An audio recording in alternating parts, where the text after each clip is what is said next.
Okay, hello, good afternoon everyone. How are you? This is Dong. So this is the video of the build of my 1967 VW Bus split window, which I did December of 2011 up to December of 2012.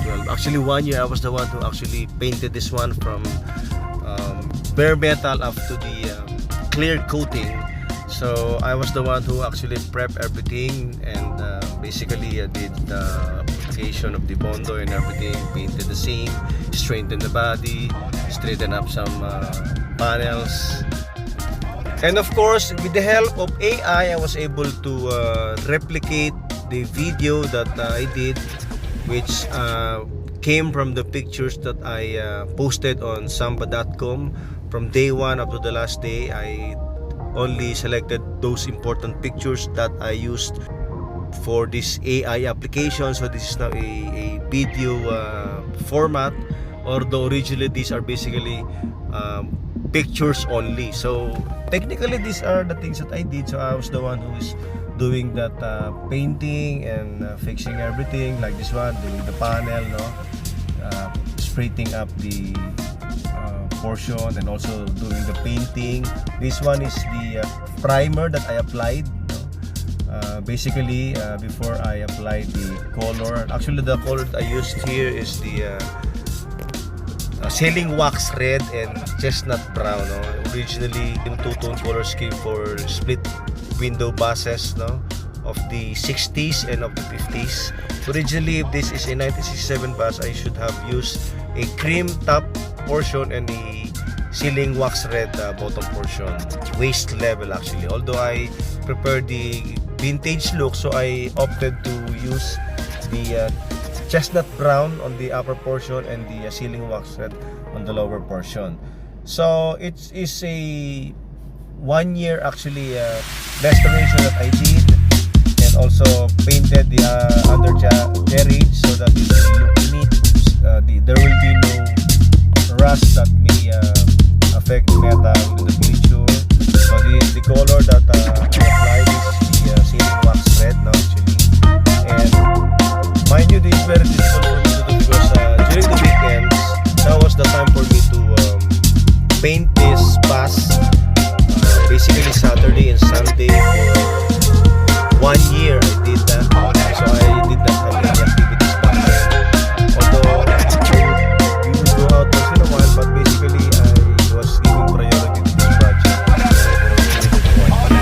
That would be in time for the VW show in December of 2012. It's really a learning experience on my part because I just simply applied the bondo and the paintings, and I would learn in the process while restoring the same. So I will buy paint and everything. Actually the paint that I use here is the Alsan polyurethane. It would last a longer period of time.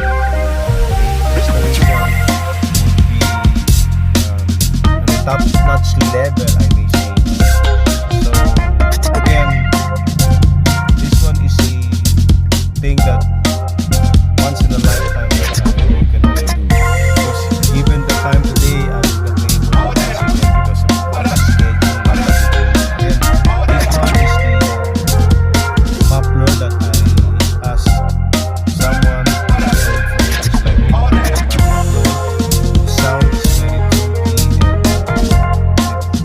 and it feels like driving in a bus with the engine is a 1600 engine.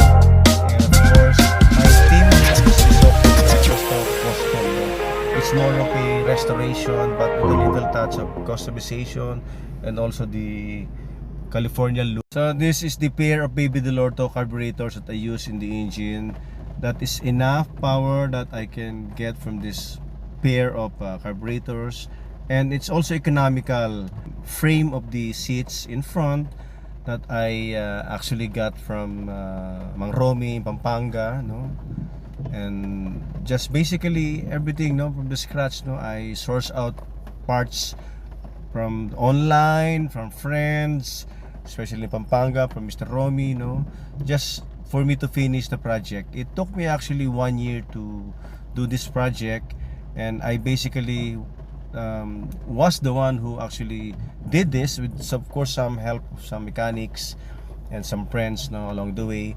But basically, whenever I do some mechanical things, no, just like the brakes, no, the engine, I was the one who actually prepped everything and did everything, and of course with the help of some those professional mechanics. So this is now the interior that is almost finished.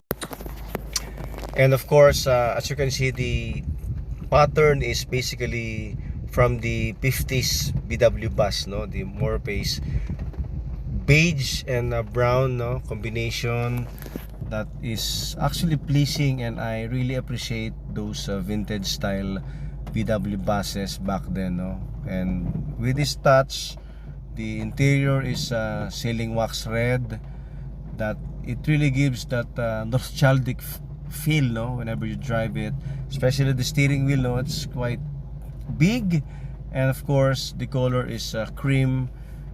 You would really feel, no, the vehicle is a vintage one. Again, this is the pram that I use, no, the oil filter, the external oil filter that basically would look like the one that is used from the early 356 Porsche engine. Now, this is the finished one, no? This is the one of the VW car shows that I entered. And of course, I joined some VW shows that, of course, this VW bus won. I think that was in, this one is the trophy for the 2013 VW show here in Kansas City. And I also took some pictures and sent the same to the Hot VW, and this one was published in that specific issue, and that's the article of this bus, no. And thank you very much for watching, and have a great day.